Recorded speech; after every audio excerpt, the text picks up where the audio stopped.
दोस्तों, stocks with Rohit में आपका स्वागत है। इस चैनल को, इस शो को शुरू करने के पीछे हमारा उद्देश्य पूरे देश के मिडिल क्लास को फाइनेंशियल लिटरेट करना है और स्टॉक मार्केट के बारे में बताना है, सिखाना है और उनको प्रॉफिट की ओर लेके जाना है। आइए आज हम चर्चा शुरू करते हैं रोहित के साथ आपके प्रश्नों के उत्तरों के लिए।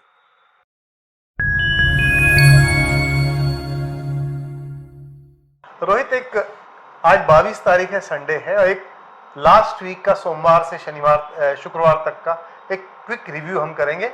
और फिर उसके बाद हम हमारी मुख्य बात पे आएंगे कि लोगों ने जो मैसेजेस किए हैं बिल्कुल उसके बारे में हम बात करेंगे। लोगों के अपने अपने छोटे छोटे बड़े बड़े छोटे बड़े जो भी पोर्टफोलियोज हैं उसके बारे में, कुछ कॉमन स्टॉक्स किसी ने शेयर्स जो लिए हुए हैं उनकी लिस्ट मैंने बनाई है, उसके बारे में हम बात करेंगे। राइट। तो सबसे पहले बताइए, इन्वायरोटेक आईपीओ जिस दिन आपने बताया था उस समय केवल 2.5 गुना ओवर सब्सक्राइब था, ग्रे प्रीमियम 0 था, और जब हमने वो रील बताई थी तब मुझे खुद को ऐसा लगा था कि यार ये रील हमने गलत तो नहीं बता दी इन्वायरोटेक के बारे में। जी, मैं एक्चुअली इसके फाइनेंशियल्स देख के बहुत कॉन्फिडेंट था और इसीलिए मैंने बोला था कि इसका जीएमपी विद सम टाइम ये बढ़ जाएगा, और वैसा ही हुआ। 90 टाइम्स ओवर सब्सक्राइब हुआ और इसका जीएमपी अराउंड, उस दिन तो हमने जब रील डाली थी 72% था और आज पहुंच गया है 80% पे। तो लिस्टिंग लगभग मुझे लगता है 85 तक की होगी, और अगर आप चाहते हैं कि इसमें से प्रॉफिट कमा के निकले तो अच्छा खासा प्रॉफिट है। 80% is not bad in a day.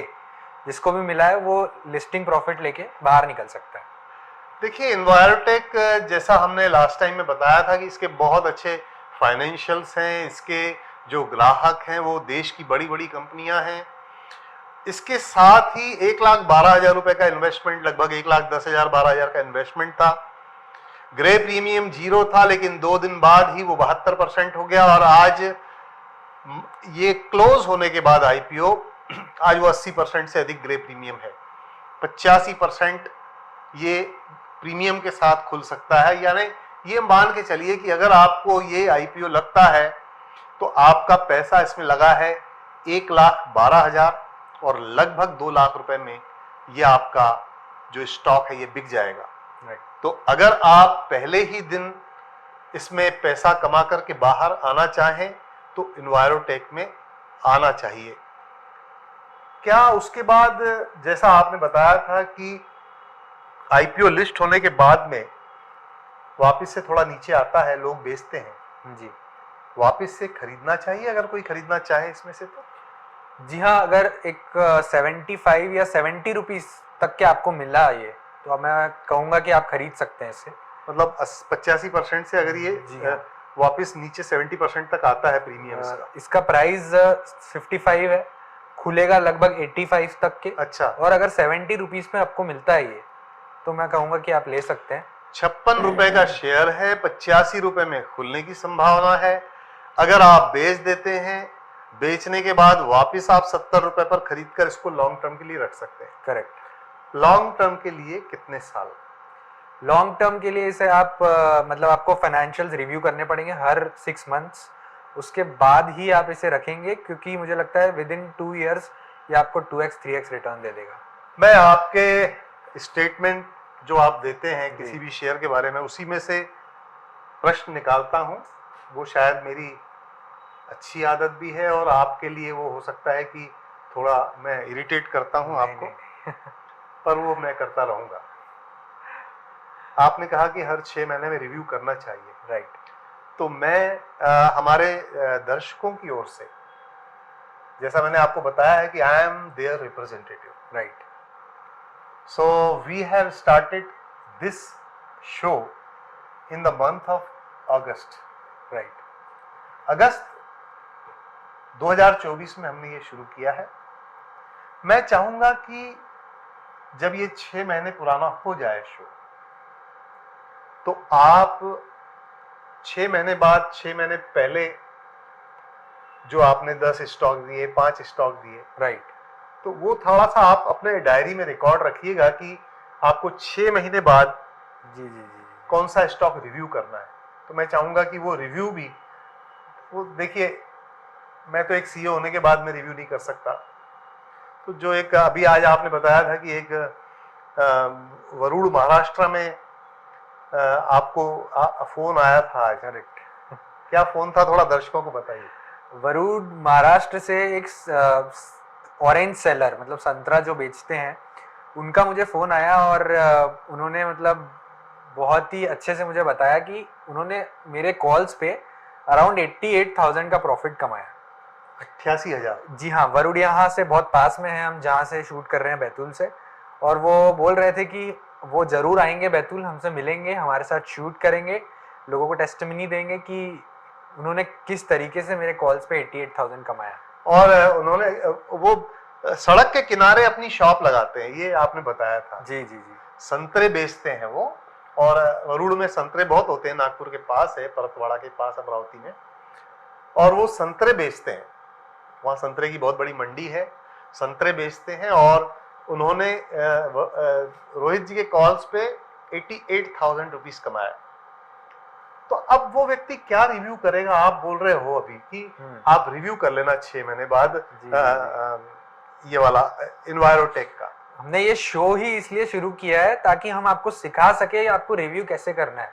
आप छोटी छोटी माइन्यूट चीजें पे ध्यान देंगे, जो हम बातें कर रहे हैं, जो मैं आपसे डिस्कस कर रहा हूँ, आप ये शो पूरा देखेंगे अगर, तो आपको पता लग जाएगा कि आपको फाइनेंशियल्स में देखना क्या है। क्या ये शो इनको बार बार देखते रहना चाहिए, पुराने शोज भी? बिल्कुल बिल्कुल, पुराने शोज भी देखते रहना चाहिए। जैसे कि हमने लास्ट जो लाइव किया था, अगर आप उसको माइन्यूटली देखेंगे तो मैंने चिल्ला चिल्ला के बोला था कि बीएससी ले लीजिए, बीएससी ले लीजिए, बीएससी ले लीजिए। मैं बहुत बुलिश हूँ बीएससी पे। बीएससी, इसका बिहेवियर है, जैसे ये ब्रेकआउट देता है, ये हमें दो गुना रिटर्न देता है। तो जो मेरे अभी भी टारगेट है बीएससी के, वो 5500 रुपए के टारगेट है, ये 2700 पे हमने रिकमेंड किया था, 2650 पे। एक बार फिर से बोलो, चिल्ला चिल्ला के बोला। लास्ट लाइव में मैंने ये चिल्ला चिल्ला के बोला था कि बीएससी ले लो, बीएससी ले लो, सीडीएसएल ले लो। सीडीएसएल भी एक ऐसे लेवल पे था जहां पे मैं बोल रहा था, बिहेवियर की बात की थी मैंने, कि सीडीएसएल नीचे आता है फिर ऊपर जाता है। आपने सीडी का एग्जांपल दिया था, ये नीचे आता है फिर ऊपर जाता है, ये नीचे आता है, ये फिर ऊपर जाता है। 1340 का लो लगा के वापस से ही ऊपर गया, 1550 चल रहा है। कितना है? 1550।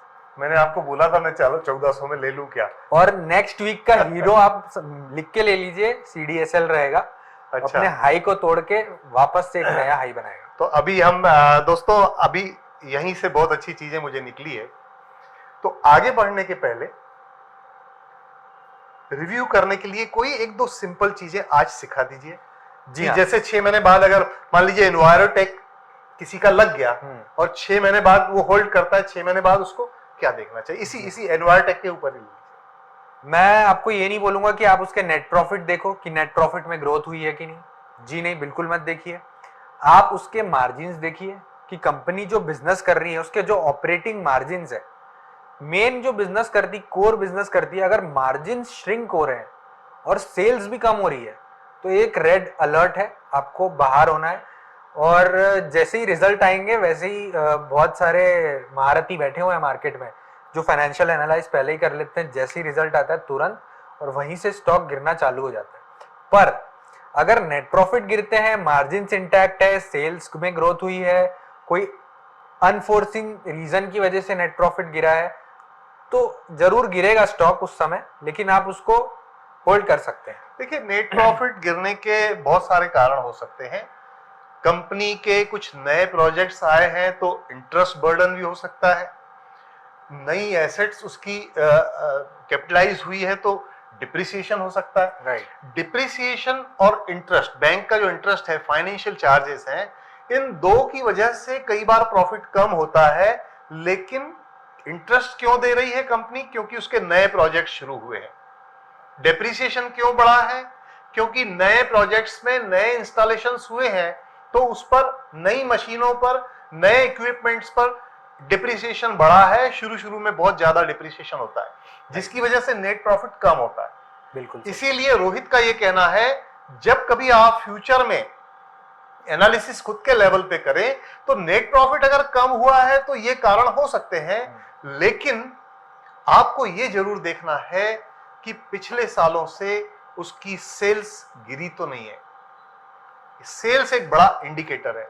ये आपका कहना है? सेल्स और ऑपरेटिंग मार्जिन। ऑपरेटिंग मार्जिन, जैसे 100 रुपए की चीज अगर आपने 115 रुपए में बेची है तो 15 रुपए आपका ऑपरेटिंग मार्जिन हो गया। आप में से कोई लोग अगर ट्रेडर्स होंगे, किसी की दुकान होगी, तो जो ग्रॉस प्रॉफिट होता है वही कॉर्पोरेट में, कंपनीज में ऑपरेटिंग मार्जिन उसे हम कहते हैं। अगर कोई चीज 100 रुपए की है और वो 115 रुपए में बेचते हैं तो उसका ऑपरेटिंग मार्जिन 15% हुआ, लेकिन पिछले साल उसका ऑपरेटिंग मार्जिन 15% था और इस साल अगर वो 9% हो गया है तो ये बड़ी गिरावट है। 12% हो गया तो 3% की बड़ी गिरावट है। आपको एकदम से अलर्ट हो जाना चाहिए। और लॉन्ग टर्म के लिए अगर आप कोई स्टॉक ले रहे हैं तो आप माइंडसेट बना लीजिए कि आप उसको डेली नहीं देखेंगे। अगर आपने डेली देखा तो आपकी साइकोलॉजी जो है वो आपको ठीक से बैठने नहीं देगी और आप चाहोगे कि मैं प्रॉफिट बुक कर लेता हूँ, मैं लॉस बुक कर लेता हूँ, मैं इसको कुछ और कर देता हूँ, 20% बुक कर लेता हूँ। तो आप लॉन्ग टर्म के लिए अगर कोई प्रॉफिट ले रहे हैं तो उसको डेफिनेटली डेली मत चेक करिए, 3 मंथ में एक बार चेक कीजिए, 6 मंथ में एक बार चेक कीजिए। डीमैट में तो बिल्कुल मत देखिए आप। जो लोग बहुत कम पूंजी लगाते हैं, हर महीने की 5-10 हजार, 15 हजार, या उन्होंने 50 हजार, 1 लाख, 1.5 लाख से शुरू किया, जी, उसके बारे में आप लॉन्ग टर्म वाला जो आप कंसेप्ट है एक बार फिर बता दीजिए प्लीज। ये बहुत इंपॉर्टेंट है, मतलब समझना कि अगर आपका पोर्टफोलियो 5 लाख से कम का है तो लॉन्ग टर्म, तो आप उसको लॉन्ग टर्म के लिए ही रखिए। आप अपना पोर्टफोलियो रोटेट नहीं कर पाएंगे, मार्केट गिरेगा। मार्केट भले ही 5 लाख में बीएससी और सीडीएल जैसे शेयर्स हैं, नहीं बेचना है, यानी नहीं बेचना है। आप 5 साल उसको रखेंगे, आपको जो रिटर्न्स दिखेंगे, अच्छे स्टॉक्स अगर आपने लिए हैं तो वो रिटर्न्स अमेजिंग रहेंगे। मैं अपनी फैमिली का एग्जांपल देता हूँ। मैंने मेरे बड़े पापा जी हैं, उनके इसमें लिए थे स्टॉक्स, लगभग 2 लाख रुपए के उनके इसमें लिए थे और 2 लाख के उनके एक और फैमिली मेंबर है उनके इसमें लिए थे, 4 लाख रुपए के लिए थे।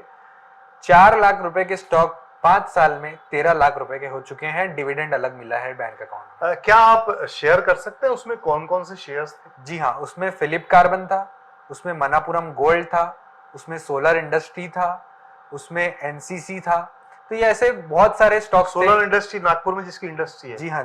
अभी वहां मैं लास्ट टाइम नागपुर गया था, मेरे फ्रेंड है वहां संदीप अग्रवाल, उन्होंने बताया कि वहां आर्मी चीफ भी एक बार विजिट कर चुके हैं और हमारे देश के जो रक्षा मंत्री हैं माननीय श्री राजनाथ सिंह जी, वो भी वहां विजिट रिसेंटली किए हैं पिछले 1-2 राइट। तो वही सोलर, वेरी गुड कंपनी।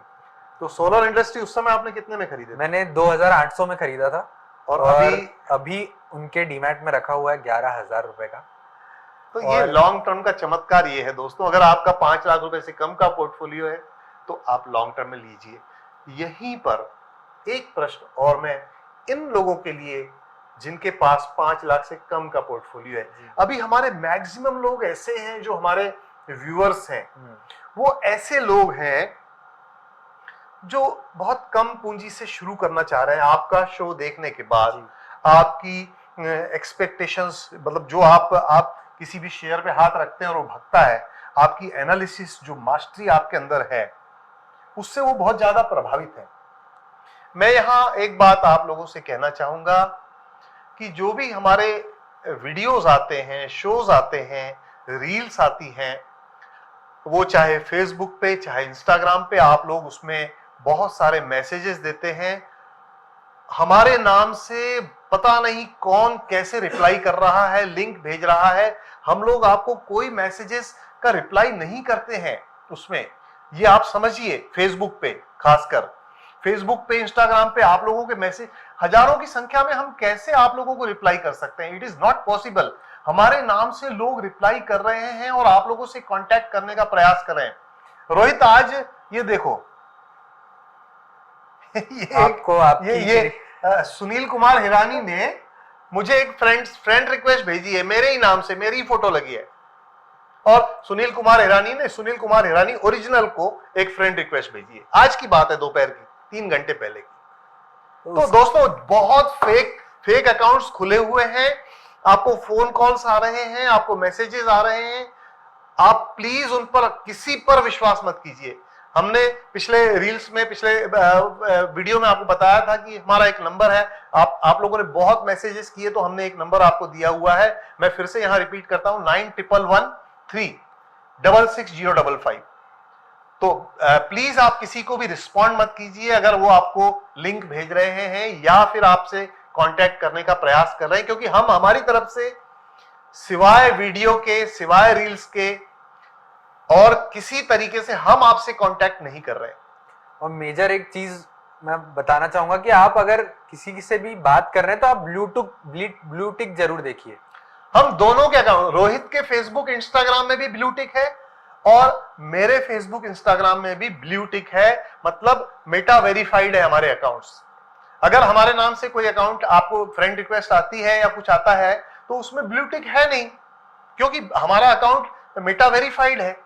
ये बहुत इंपॉर्टेंट है, आप ध्यान रखिए। एनीवे, जिन लोगों का 5 लाख से कम पोर्टफोलियो है उसमें ऐसे लोग भी हैं जो 10-20 हजार 25 हजार से आपसे मोटिवेट होकर के, आपसे इंस्पायर होकर के, आपके बताए हुए स्टॉक्स के रिजल्ट्स देखने के बाद उन्हें ये लगता है कि वो भी इस दौड़ में, हमारे देश की जो गति है उसमें शामिल हो जाए। तो उनके लिए जो लोग 5,000 10,000 रुपए लगाना चाह रहे हैं उनको किस तरीके से इन्वेस्टमेंट करना चाहिए, और वो आप थोड़ा सा गाइड कीजिए। जी, इसमें मैं एक ही चीज कहूंगा कि अगर आप 5 लाख से कम लगा रहे हैं तो आप शॉर्ट टर्म ट्रेडिंग जब भी करेंगे तो आप विद इन 6 मंथ्स, लिख के ले लीजिए, आप विद इन 6 मंथ्स आप लॉस में एंड अप करेंगे। क्योंकि क्या होता है कि मार्केट बढ़ता है तो मार्केट गिरता भी है, और जब गिरता है तो बहुत बुरी तरीके से गिरता है। हमने जब अभी थर्सडे को ही देखा था कि मिड कैप बहुत बुरी तरीके से गिरा था, लगभग 1200-1300 पॉइंट हाई से गिरा था। तो जब गिरता है तो वो आपके सारे जो पोर्टफोलियो के प्रॉफिट्स है ना वो खा जाता है। तो अगर आपके पास बड़ी कैपिटल नहीं है उस समय पैसे लगाने के लिए, आपने तो 5 लाख रुपए लगा दिए, मान लीजिए आपने 5 लाख में से 8 स्टॉक खरीदे, 8 में से आपके 6 ग्रीन में है, 2 लॉस में है, तो आप 6 ग्रीन को तो प्रॉफिट बुक करते चलेंगे, लेकिन क्या होगा कि धीरे धीरे धीरे धीरे धीरे आप वापस जो 6 लेंगे उसमें से एक लॉस में आते जाएगा, क्योंकि 5 में से 1 लॉस तो देगा ही देगा, क्योंकि ये मार्केट है। ये ऐसा नहीं है कि मेरे बताने से हर स्टॉक मैं बताऊंगा और भागेगा। हम कोशिश कर रहे हैं कि फंडामेंटल्स अच्छे लाए, टेक्निकल्स अच्छे देख के आपको बताए, एंट्री प्राइस बराबर बताए, ताकि हमारा लॉस करने का जो चांसेस है वो एकदम मिनिमाइज हो जाए। लेकिन ये मार्केट हमको समझना पड़ेगा। अगर आप लॉन्ग टर्म में नहीं लगाओगे 5 लाख का पोर्टफोलियो तो एंड अप करोगे लॉसेस में। तो ये शॉर्ट टर्म ट्रेडिंग आप 5 लाख से नहीं कर सकते। रोहित, आज मैं ऑफिस में बैठा था, मेरे एक मित्र हैं वो आए, उनका बेटा डॉक्टर है। ओके। और अभी 2 साल पहले ही डॉक्टर हुआ, उसने अच्छी प्रैक्टिस चल रही है, उसकी डेंटिस्ट है। तो वो आए, उन्होंने कहा सुनील भैया,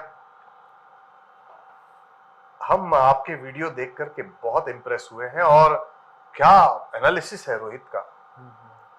मैंने तो 10 लाख रुपए की सीसी लिमिट ले ली है, अभी उसमें से 5 लाख रुपए निकाले हैं, बस जो आप स्टॉक बताओगे कल हम 5 लाख रुपए उसमें लगा देंगे, एक ही स्टॉक में। नहीं। और दोस्तों ये सच बात है। आज 3 घंटे पहले, 4 घंटे पहले की दोपहर के, कल की, मतलब कल शनिवार था, कल की बात है। तो कल वो मेरे पास आए थे। तो बहुत सारे लोग इस तरीके से सोच रहे होंगे जी जी जी। तो उनके बारे में प्रॉपर गाइड कर दीजिए। एक विनती रहेगी मेरी आपसे सभी से कि आप लोन लेके मार्केट में ना खेले। अगर आपके पास एक्स्ट्रा कैश पड़ा है, आपकी सेविंग्स पड़ी है, आपका जो इन्वेस्टमेंट है वो डाइवर्सिफाइड है, कुछ पैसा आपने इंश्योरेंस पॉलिसी लेके रखी हो, कुछ पैसा आपने म्यूचुअल फंड में डाल के रखा हो, कुछ पैसा एफडी में डाल के रखा हो। मैं बोलता नहीं हूँ कि एफडी, मतलब मैं हमेशा बोलता हूँ कि एफडी खराब है, एफडी खराब है, लेकिन कुछ ऐसी सिचुएशंस भी आ सकती है जब एफडी भी अच्छी रहेगी। मतलब कोविड जैसी सिचुएशंस, जब निफ्टी लगभग 3 गुना लुढ़क गया था, तो एफडी भी उस समय बहुत महाराजा बन के बैठी हुई थी। तो एफडी भी खराब नहीं है, आपका कुछ पैसा 20% 30% एफडी में भी होना चाहिए। लेकिन आप लोन लेके मार्केट में पैसे ना लगाएं। अगर मार्केट गिरता है कोई भी रीजन से, क्योंकि कभी भी गिर सकता है मार्केट, तो हमें क्या करना चाहिए कि खुद के पैसे, खुद की सेविंग से अगर हम ट्रेडिंग करेंगे तो आपको टेंशन भी नहीं होगा और आप अपना साइकोलॉजी भी मेंटेन कर पाओगे और अच्छे से प्रॉफिट कमा पाओगे। आपके शोज के कारण और आपकी रील्स के कारण एक बात हमारे बहुत सारे व्यूअर्स को समझ में आई है। जैसे लोग म्यूचुअल फंड, हम ये भी नहीं कहेंगे कि आप म्यूचुअल फंड की एसआईपीज बंद कीजिए। आपकी अगर एसआईपी अच्छा रिटर्न दे रही है म्यूचुअल फंड में, उसे आप डिस्टर्ब मत कीजिए।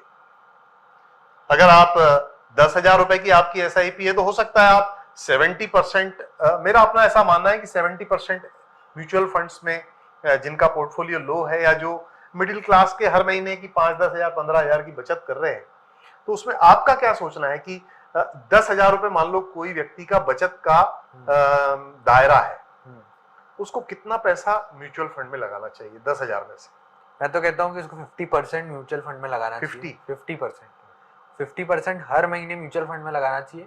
क्योंकि क्या होता है कि म्यूचुअल फंड में ना आपका दिमाग नहीं काम करता है और आपका बिहेवियर मतलब स्टॉक को रिकमेंड नहीं करेगा। मतलब म्यूचुअल फंड में आपके मैनेजर्स पैसा लगाएंगे, आप बस इन्वेस्ट करते जाएंगे, लॉन्ग टर्म के लिए लगेगा पैसा, तो वो पैसा बढ़ना ही बढ़ना है। स्टॉक में आप लगाओगे, ठीक है, तो आपका क्या माइंड चल रहा है, आपकी साइकोलॉजी कैसी चल रही है, आप कितने चंचल है अंदर से, वो सब उसमें दिखेगा। तो आप इसलिए 50% म्यूचुअल फंड में लगाइए और 50% जो लोग 10-15 हजार 20,000 रुपए 5,000 रुपए महीने में अगर स्टॉक मार्केट में लगाना चाहते हैं तो 50 से 60% अपना पैसा आप म्यूचुअल फंड में लगाइए।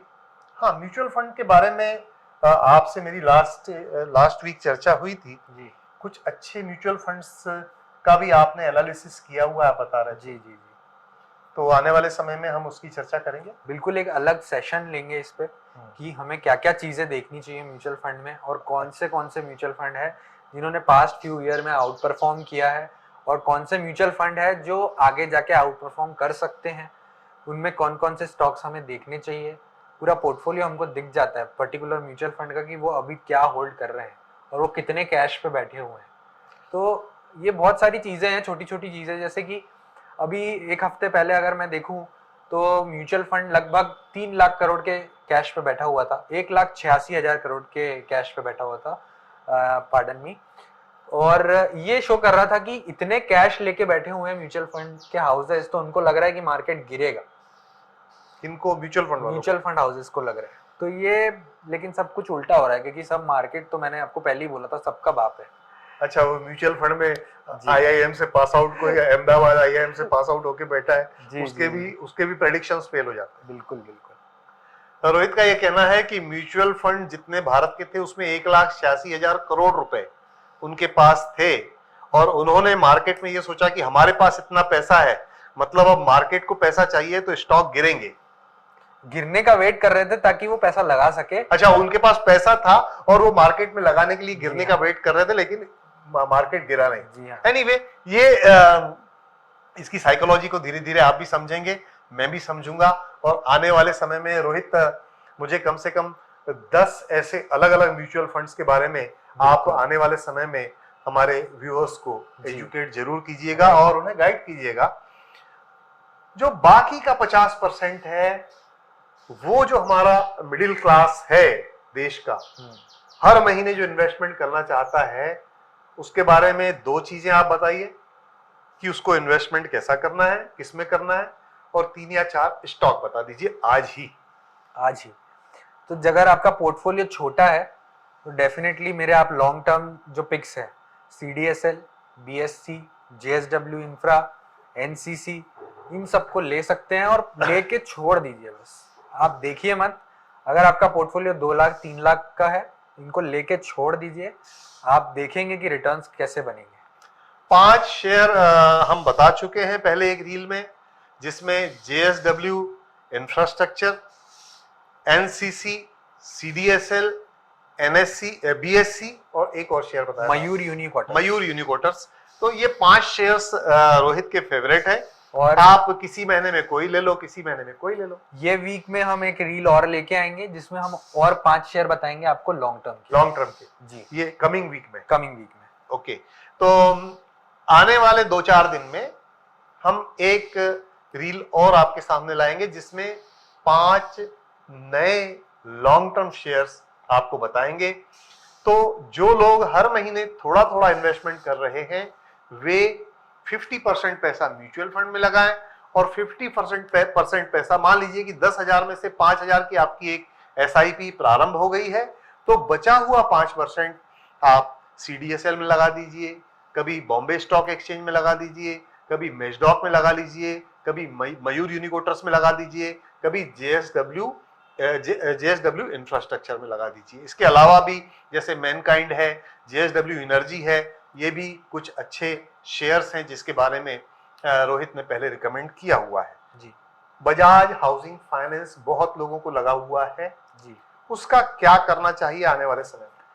देखिए 70 रुपए पे ये शेयर मिल रहा था IPO पे, लिस्ट हुआ 150 पे, वहां से चढ़ के 190 तक पहुंचा, अब चल रहा है 164 पे। तो मुझे लग रहा है कि अब थोड़ा सा ओवर वैल्यूड ये हो चुका है।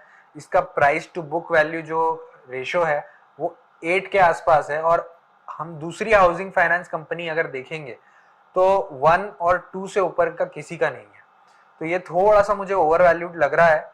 इसे अगर इसका पीई भी चेक करेंगे तो 72.9 का पीई है, which is way higher than other housing finance. अगर ये ओवर वैल्यूड है तो क्या इसको बेच करके बाहर आ जाना चाहिए लोगों को और कहीं और दूसरी अपॉर्चुनिटी पे लगाना चाहिए? जी हाँ, बिल्कुल। मुझे लगता है कि आपको अच्छा प्रॉफिट मिल चुका है।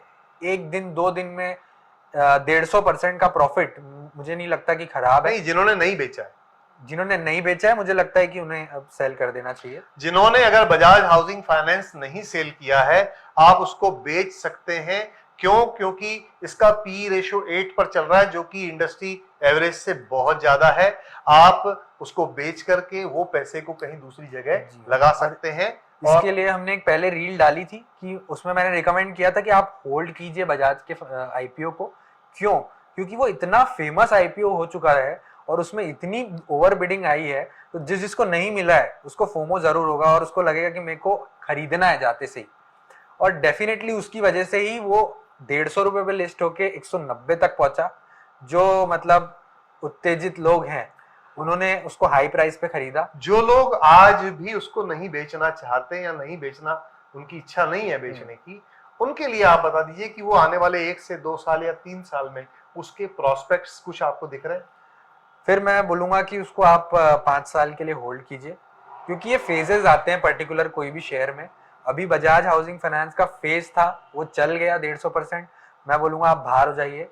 अभी फेजेस आएंगे जब वो गिरेगा भी, तब आप उठाइएगा। कल हम लोग रोहित के साथ बैठा हुआ था मैं, तो रोहित मुझे ये समझा रहा था कि फेजेस क्या होते हैं। तो मैंने कहा अच्छा ये स्टॉक्स को मिर्गी आती है। Right right right right. तो ये अभी एक बार मिर्गी आ गई है, ये 190 तक पहुंच करके 164 पे हो गया है, सेट हो गया है। 150 170 के बीच में आप बेच दीजिए, बाहर आ जाइए, फिर कभी खरीद लेना 120-30 में आएगा तो, अगर आपको इससे बहुत ज्यादा प्यार है तो। राइट। रत्नवीर रत्नवीर में हम तो हमारे प्राइस से अभी भी ऊपर है। मैं ये बोलूंगा कि 225 पे जिसने एंटर किया है, मैंने एक रील बनाई थी कि आपको 225 के ऊपर अगर स्टॉक जाता है तो इसे छोड़ देना है, इसे एंटर नहीं करना है। पर स्टिल वापस से बहुत सारे लोगों को फोमो हुआ, और मैं मतलब उस चीज पे किसी को रिस्ट्रिक्ट नहीं कर सकता कि आप इसे मत लो। आपने लिया, कोई दिक्कत नहीं है, फंडामेंटली बहुत अच्छा है स्टॉक। एक नेगेटिव न्यूज अनफॉर्चुनेटली आ गई, स्टेज 2 ESM में इसको डाल दिया गया सेबी द्वारा, तो नेगेटिव सेंटिमेंट्स बनेंगे, लोअर सर्किट जरूर लगेंगे, लेकिन जैसे ही थोड़ा सा कूल डाउन होगा वापस से बायर्स आएंगे। फंडामेंटल्स अच्छे हैं, एक्सपांशन किया है कंपनी ने, बोरोइंग कम की है, तो डेफिनेटली वापस से शेयर चढ़ेगा। YouTube चैनल पे आप में से किसी व्यूअर ने एक कमेंट डाला था, आपने पढ़ा हाँ, होगा, उसने आपका सपोर्ट किया है कि जो रोहित जी बोल रहे हैं ये सेबी का एक बहुत शॉर्ट टर्म का फेज है जो उसने रेस्ट्रिक्शन लगाया। ये किसी हमारे व्यूअर ने बहुत अच्छा कमेंट डाला था, उसने भी अभी बताया कि ये 2-3 महीने में ये समय निकल जाएगा और वापस से ये शेयर कहां तक जा सकता है? वापस से मुझे 320 के टारगेट्स इंटैक्ट है मेरे। रोहित आज भी कॉन्फिडेंट है कि ये 320 तक जाएगा ही जाएगा, लेकिन उसके लिए आपको और कुछ महीने इंतजार करना होता क्या है कि अगर आप जब हाई पे एंटर करते हैं तो मेरा जो नॉर्मल स्टॉप लॉस रहता है, फॉर एग्जांपल जो हमने यूट्यूब वीडियो में बताया था रत्नवीर के कि 174 रुपए का नॉर्मल स्टॉप लॉस है। अगर आपने 195 पे एंटर किया है तो अगर आपने 225 पे एंटर किया है तो रिस्क रिवॉर्ड पूरा चेंज हो जाएगा। ठीक है, आपका स्टॉप लॉस बदल जाएगा, आपका टारगेट बदल जाएगा, आपको कितने टाइम तक होल्ड करना है बदल जाएगा, आपकी साइकोलॉजी बदल जाएगी, क्योंकि एक मूव देने के बाद जरूर स्टॉक नीचे आता है। क्यों? क्योंकि उसमें बुकिंग होती है प्रॉफिट्स की। मैनकाइंड फार्मा बहुत दिनों से हमें उधर ही उधर घूम घूम के परेशान कर रहा था। 2400 तक के लेवल गए। जो क्लेवर लोग थे जिन्होंने मेरी रील देखी उन्होंने 2380 पे एंटर किया, 2400 पे एंटर किया, 2450 पे एंटर किया, क्योंकि फंडामेंटली स्टॉक बहुत अच्छा है, कहीं जाएगा नहीं, गिरेगा नहीं। तो आज बराबर 2550 के आसपास आ गया है, 2600 का हाई लगा चुका है। मुझे लगता है ये वीक में ये स्टॉक फोड़ेगा जरूर। आपकी नजर में फोड़ेगा? बिल्कुल। कहाँ तक जाएगा? मुझे लगता है ये वीक में ही ये 2850 के लेवल हमें दिखाएगा जरूर। फोड़ेगा। बीएससी 2700 से 62% की रैली हमको दिखा चुका है। 4100 के लेवल्स दिख चुके हैं अभी। और मैंने जैसे पिछले लाइव में भी बताया था कि ये जब ब्रेकआउट देगा तो आपको शॉक कर देगा, इस तरीके की रैली देगा। अभी हम चेक कर रहे हैं उसका बिहेवियर एग्जैक्टली जैसे हमने बात की थी लास्ट लाइव में कि वो बहुत दिन कंसोलिडेशन एक रेंज में चलता है, बहुत दिन रेंज में चलने के बाद जब वो अपने रेंज को तोड़ता है तो वो हमें एक ऐसे रिटर्न्स देता है कि हम सोच भी नहीं सकते। और उसकी वजह से ही 2650 पे जब मैंने ये रिकमेंड किया था तो मुझे लगा था कि ये अब इसने ये लेवल तोड़ चुका है, 2500 का एक मेजर लेवल, और इसके बाद 4100 के लेवल हमको दिखे। अभी आपको बाइंग नहीं करनी है, अभी वेट करना है 37-3800 के लेवल्स की। अभी कितना है? अभी 4083 रुपीज के आसपास कुछ है। अगर 3700 के लेवल्स आते हैं तभी आपको बाइंग करनी है, otherwise that is the final recommendation regarding Bombay stock exchange. 3700 से ऊपर में आपको नहीं खरीदना है, जब आएगा तब खरीदना जी। सर्वोटेक बहुत अच्छी रैली दे रहा है हमें, गिर भी नहीं रहा है। लेकिन अब जैसे ही मैंने इसके चार्ट रीड किए तो मुझे मंथली चार्ट में समझ में आया कि ये एक रैली देके जरूर नीचे आता है 190 के आसपास। अगर आपने शॉर्ट टर्म के लिए लिया है आप बुक कर लीजिए, प्रॉफिट बुक कर लीजिए। प्रॉफिट बुक करना इज एवर हेल्दी थिंग। तो अगर प्रॉफिट बुक कर लेते हैं आप, वापस से मुझे लगता है अराउंड 170 के लेवल्स हमें दिखाएगा जरूर। आप 170 के पास वापस बाइंग कीजिए। यहाँ पर आपके जो आपने अभी समझाया उसमें से एक प्रश्न मैंने निकाला। प्रॉफिट बुक करने के बाद कई लोग शेयर जब आगे भगता है फिर ऐसे बैठ जाते हैं, उसके बारे में बताइए। तो दो चीजें हैं इसमें। एक तो आपका प्रॉफिट पड़ा हुआ अकाउंट में, आपने उसको बुक नहीं किया और वो स्टॉक नीचे आ गया। मेरा एग्जांपल देता हूं मैंने अडानी टोटल गैस लिमिटेड 800 रुपए पे खरीदा, लगभग 2 साल पहले आई गेस। 800 रुपए पे जैसे ही मैंने खरीदा वो 4 महीने के अंदर 4000 रुपए चले गया। 4000 रुपए, मुझे 2,64,000 रुपए का प्रॉफिट हो रहा था। 4 महीने में 5 गुना। 4 महीने में 5 गुना, तो 2,64,000 का प्रॉफिट हो रहा था। बहुत मैंने सोचा कि ये तो बहुत मल्टी बैगर है, इसको तो मैं बेचूंगा ही नहीं लाइफ टाइम। एक रिपोर्ट आई और वो 2 महीने के अंदर, हिडनबर्ग वाली, हाँ सॉरी 3 से 4 दिन के अंदर ही 4000 से वापस से 800 रुपए के लेवल पे। तो ये जो दुख होता है ना, ये दुख बहुत मतलब उससे भी बड़ा होता है जब आप प्रॉफिट बुक कर लेते हो और बढ़ जाता है शेयर। प्रॉफिट बुक करने के बाद जब शेयर बढ़ जाता है तब जब आपको तकलीफ होती है, उससे बड़ी तकलीफ ये होती है जब वापस से वो शेयर वहीं आ जाता है और आप कुछ भी प्रॉफिट बुक नहीं कर पाते। इसीलिए आप बीच बीच में बोलते हैं कि 50% बेच दो, 50% बेच दो। Because trading is a game of regret. ठीक है, कहाँ हमको छोटा रिग्रेट होएगा ना वहीं पे काम करना है, साइकोलॉजी वहीं पे रखना है। Trading is a game of regret. Trading is a game of regret. 2 example देकर के समझाइए। अब आपको मैं कॉनकॉर्ड बायोटेक का एग्जांपल देता हूं। आपको मैंने रिकमेंड किया था 1500 रुपए के आसपास कॉनकॉर्ड बायोटेक। कॉनकॉर्ड बायोटेक चला गया 2400 रुपए, 2450 रुपए। ठीक है, आपको मैंने बोला कि आप बेच दीजिए। हाँ। ठीक है, 2450 पे बेचने के बाद विद इन 10 मिनट्स वो शेयर चले गया 2664 रुपए। मैंने सेल किया, गाड़ी स्टार्ट की और आपके ऑफिस पहुंचा जी। 12 मिनट लगे मुझे। राइट जैसे ही मैं एंटर हुआ आपने ऐसा किया था, याद है? राइट राइट राइट 2600 चला गया। कल 2 दिन पहले की बात है।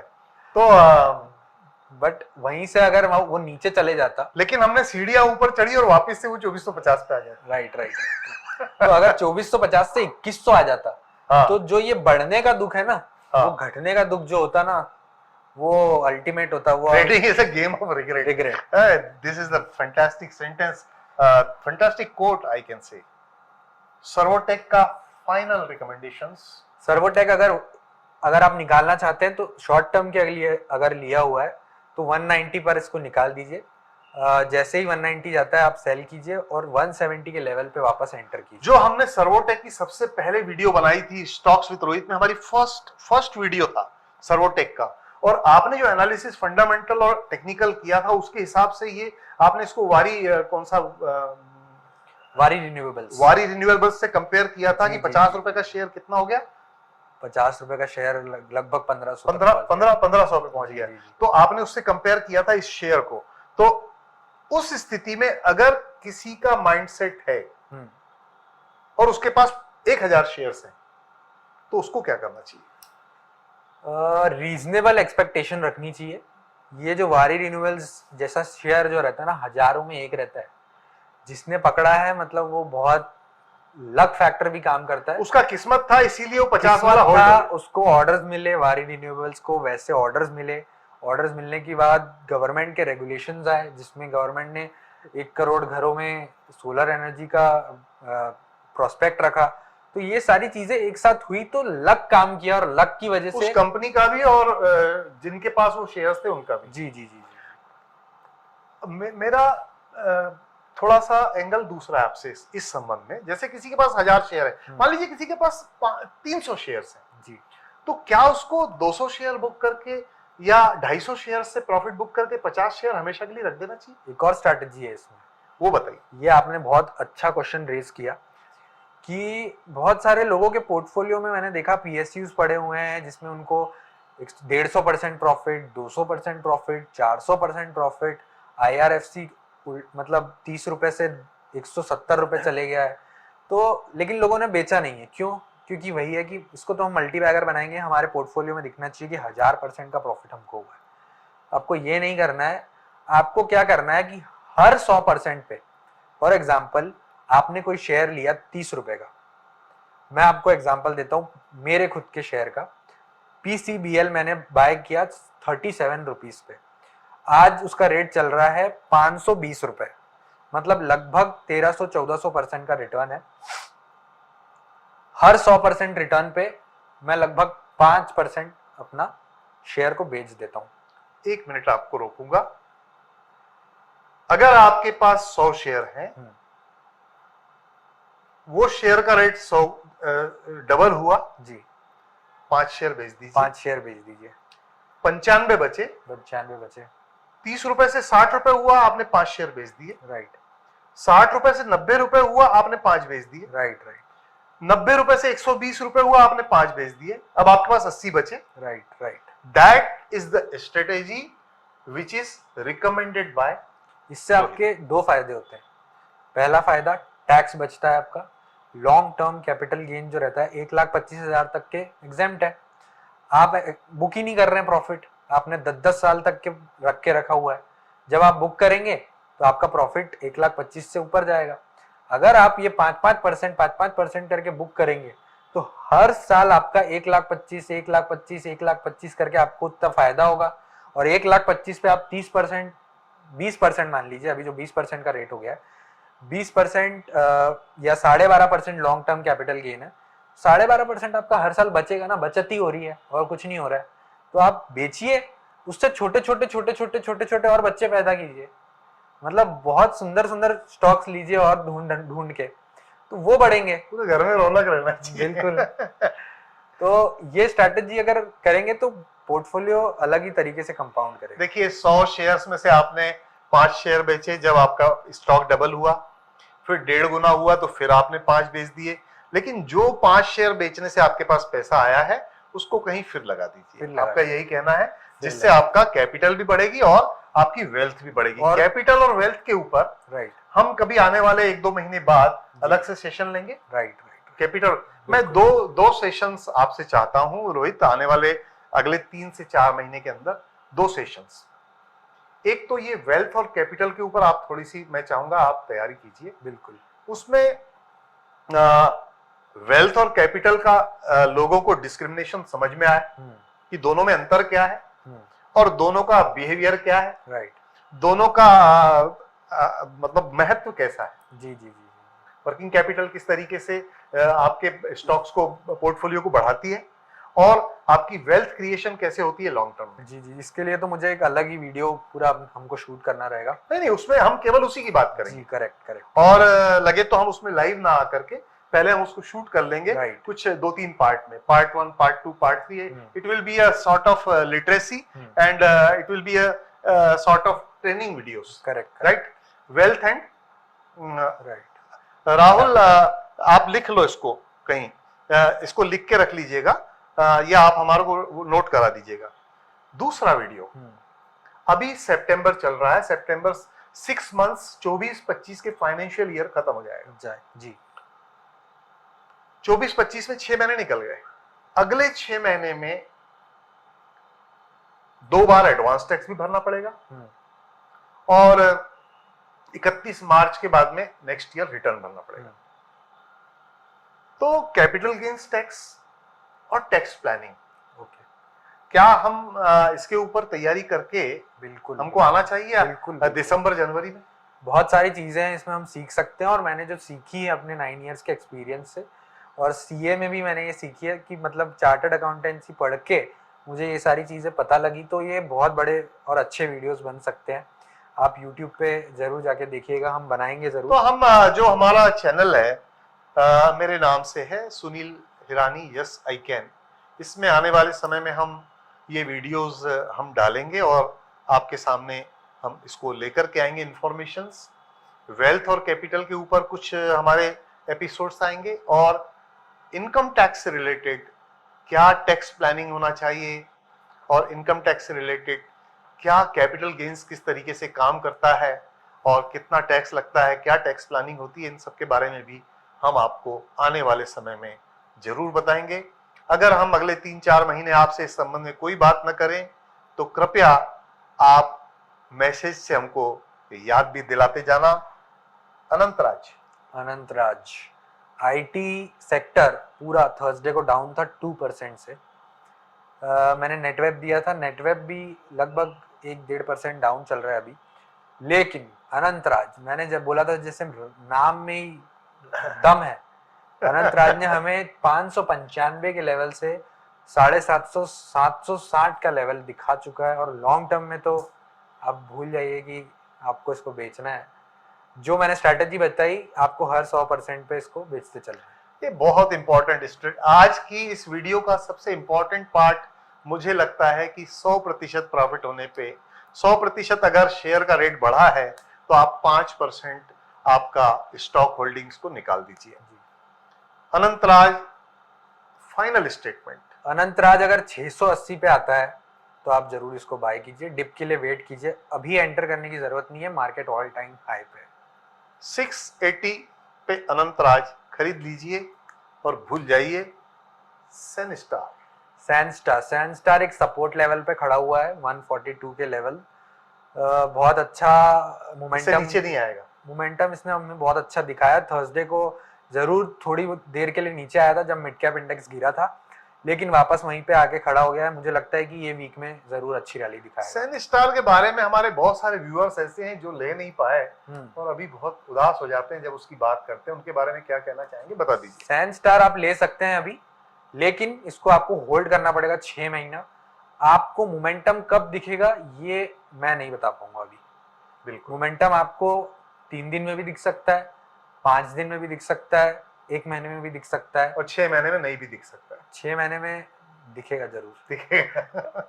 हाँ, दिखेगा जरूर, क्योंकि इसके बारे में स्टडी तगड़ी है। लेकिन बजाय सेन स्टार में पैसा लगाने के, अगर दूसरे कोई अच्छे शेयर आप बता चुके हैं या बताएंगे, बिल्कुल बिल्कुल। तो क्या उस पे जाना चाहिए? सैनस्टार एक हाई लेवल पे खड़ा हुआ है, 112 पे रिकमेंड किया था, अभी कितना है? और अभी 25-30% ऊपर चल रहा है, लगभग 141-42। जितना मैं पिछले 40 दिनों में सीखा हूं रोहित से, सेन स्टार जहां से शुरू हुआ था उससे काफी ऊपर निकल चुका है। तो अभी बस उसको देख करके मुस्कुराते रहिए और दूसरे किसी शेयर में इन्वेस्टमेंट कीजिए। ये मेरी अपनी राय है, लेकिन आप रोहित जैसा बोलता है वैसा करें। CDSL अगेन लास्ट लाइव में हमने चिल्ला चिल्ला कर बोला था कि बहुत अच्छे लेवल्स पे खड़ा हुआ है, नीचे आता है, और वो उस दिन नीचे था, मतलब 1350 या 1340 के लेवल पे उस दिन हमको मिल रहा था। ये वीक में 200 रुपए की रैली, 1550 रुपए चल रहा है। मुझे लगता है ये जो वीक है, अगर मार्केट थोड़ा भी हमें अच्छी रैली देता है, बुलिश रैली, तो CDSL अपना ऑल टाइम हाई तोड़ के हमको एक मूव जरूर और देगा। CDSL 1300-1400 रुपए लेने के दिन गए जी। CDSL अब 1400 रुपए में मिलने की संभावना कम है। फाइनल स्टेटमेंट CDSL के लिए? CDSL लगभग अगर 1480 के आसपास आपको मिले, जरूर ले लीजिए। मार्केट गिरने का, अगर गिरता है मार्केट तो उसको अपॉर्चुनिटी का पूरा फायदा उठाइए और CDSL को बाय कीजिए। और नहीं गिरता है तब? नहीं गिरता है तब मैं मतलब रिकमेंड करूंगा तो CDSL अगर 1520 के आसपास मिल जाए। मैं ये चाहता हूं कि 2-3 दिन में आप मार्केट का ट्रेंड देख लीजिए। करेक्ट। और एक CDSL की रील, भले ही आप खुद जो अकेले रील बनाते हैं वो भी चलेगी। सुनील हिरानी को वैसे भी क्या है, आपको सुनना चाहते हैं लोग आपकी आवाज सुन के, आपके प्रश्न सुन के, हाँ, जो आप प्रश्न पूछते हैं, हाँ, वो इतने सिंपल होते हैं और इतने मासूम प्रश्न होते हैं। कॉमन मैन ना अपने प्रश्न को उतार चुका है आपके। वो तो ठीक है, लेकिन CDSL के बारे में मैं आप लोगों की तरफ से एक रिक्वेस्ट करता हूं कि अगर मार्केट बढ़ा तो क्या करना है, या तो बढ़ेगा या नीचे आएगा। नीचे आएगा तो क्या करना है, बढ़ेगा तो क्या करना है। आप मेरे मैसेज का वेट मत करना, CDSL की रील बना देना। बिल्कुल बिल्कुल। राइट। क्रोनॉक्स एक बहुत ही सुपर्ब सपोर्ट लेके वापस 178 पे आया है। मुझे लगता है कि अगर 172-173 के पास आपको मिले, आप जरूर बाय कीजिए। क्रोनॉक्स अगर आपको 170-75 के बीच में मिलता है तो ले लीजिए। यूडीएस वापस से मार्केट लास्ट जब फ्राइडे को बढ़ा, अपना मोमेंटम यूडीएस ने दिखाया, लेकिन मुझे लगता है एक बुल रैली जो है यूडीएस आने की है, वो आने की है, और वो 407 रुपए के ऊपर है। जिन्होंने आपके बोलने पर यूडीएस खरीद लिए हैं, वो रोज देखते हैं आज आया क्या, आज रील आई क्या, आज यूट्यूब पे कोई वीडियो आया क्या। यूडीएस का कोई वीडियो नहीं आया रोहित जी का। यूडीएस एक फाइनल स्टेटमेंट उन लोगों के लिए, अगर आपने यूडीएस एंटर कर चुके हैं तो इसे होल्ड कीजिए, आराम से होल्ड कीजिए, कोई दिक्कत नहीं है शेयर में। अगर आपने नहीं खरीदे हैं, आप वेट कीजिए। अगर आपको 366 के लेवल दिखते हैं तो बाय कीजिए। ये शेयर जो है वो 407 रुपए के ऊपर ही भागेगा। यूडीएस का ब्रेकआउट 407 रुपए है, 366 आता है, आप फिर से खरीदिए। जिन लोगों ने खरीद लिए हैं, जरा 2-4 8 दिन 15 दिन महीना भर कहीं घूम आइए, तब तक अच्छे रिजल्ट्स आपको मिलेंगे। सरस्वती साड़ी के बारे में आप पूछ लीजिए। हाँ, आप सरस्वती साड़ी अरे सरस्वती साड़ी के बारे में तो अभी मैं बताऊं आपको, किसी ने एक मैसेज डाला था सरस्वती साड़ी के बारे में, और मुझे लगता है कि जिस व्यक्ति ने वो मैसेज डाला है उसने सरस्वती साड़ी पर अपनी नजरें गड़ाई हुई है।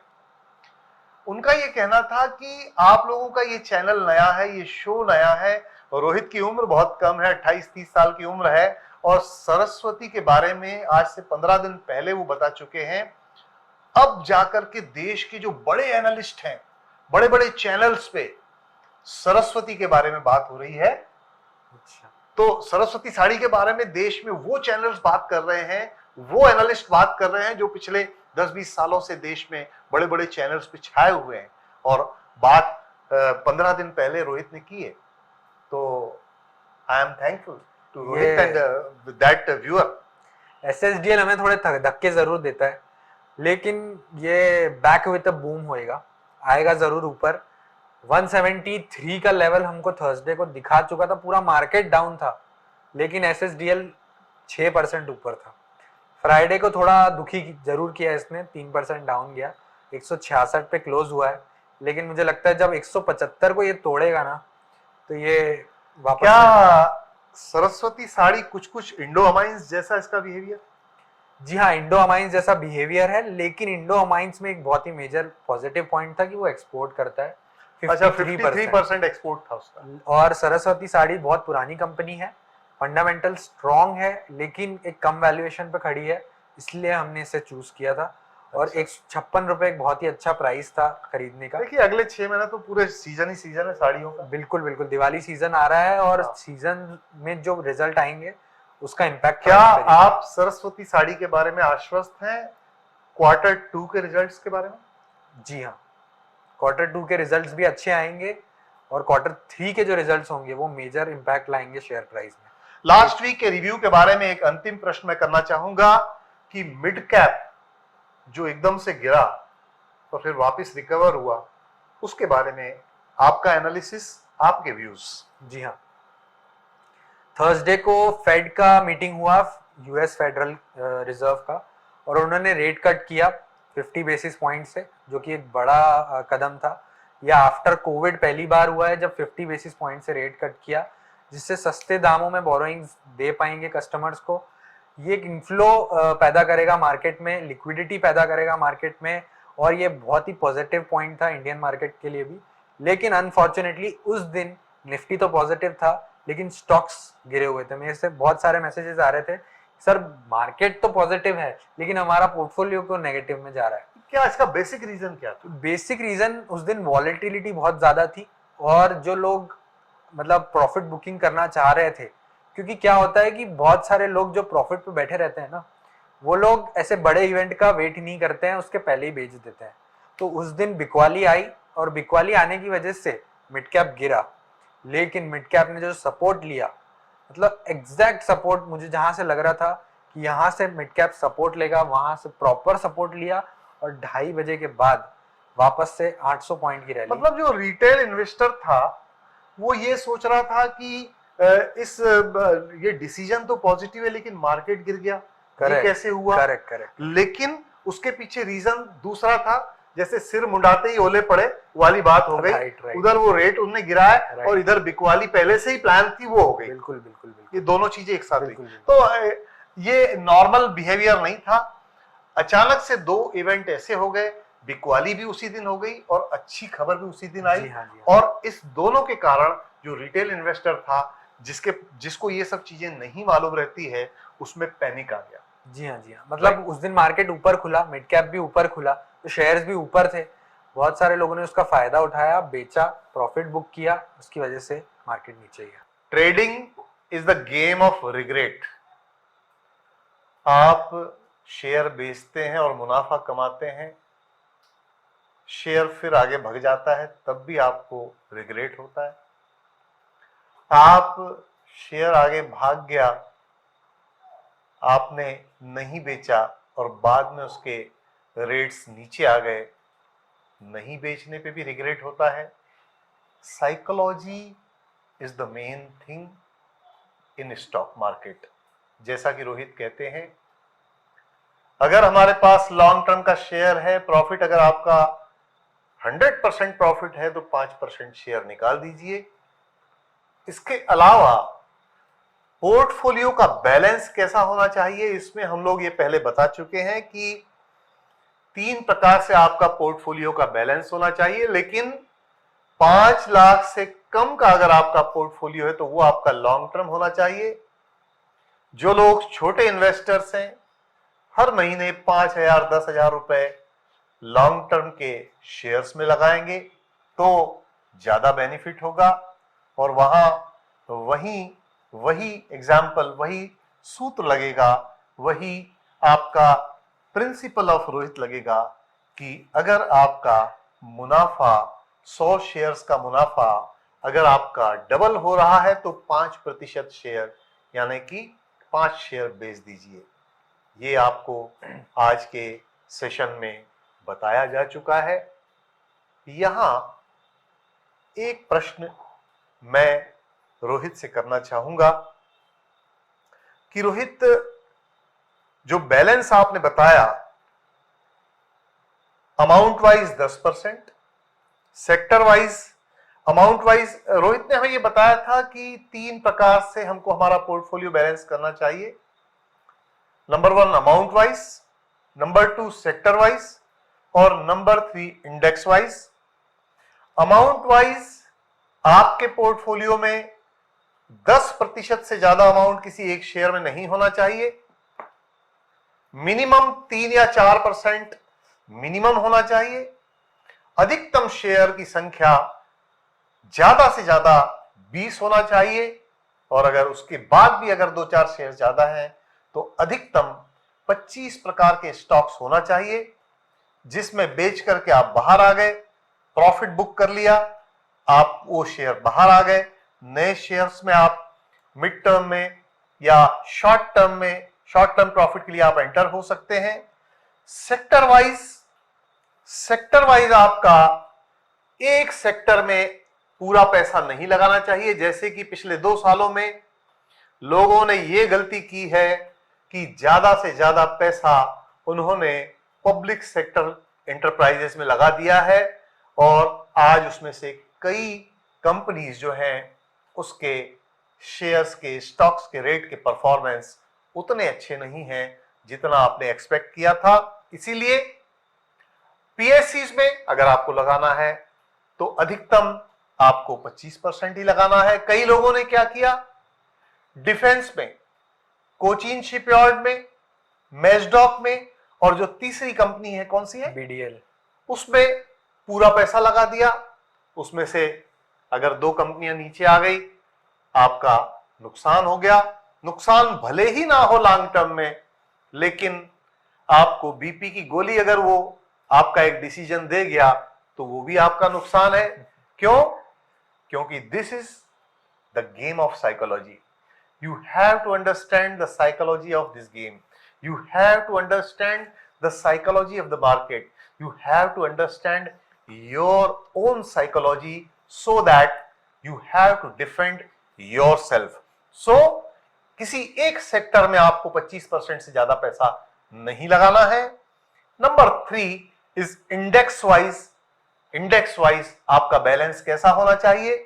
इंडेक्स कौन से हैं? लॉन्ग टर्म, आपका मिड कैप, स्मॉल कैप और long mid cap, small cap और लार्ज कैप। आपने पूरा पैसा लार्ज कैप में अगर लगा दिया तो आपको प्रॉफिटेबिलिटी नहीं दिखेगी। अगर आपने पूरा पैसा मिड कैप में लगा दिया या स्मॉल कैप में लगा दिया और मार्केट सेंटीमेंट्स आपने देखे रत्नवीर में कैसे लोग घबरा गए 3 दिन में, अपर सर्किट लगने से, लोअर सर्किट लगने से।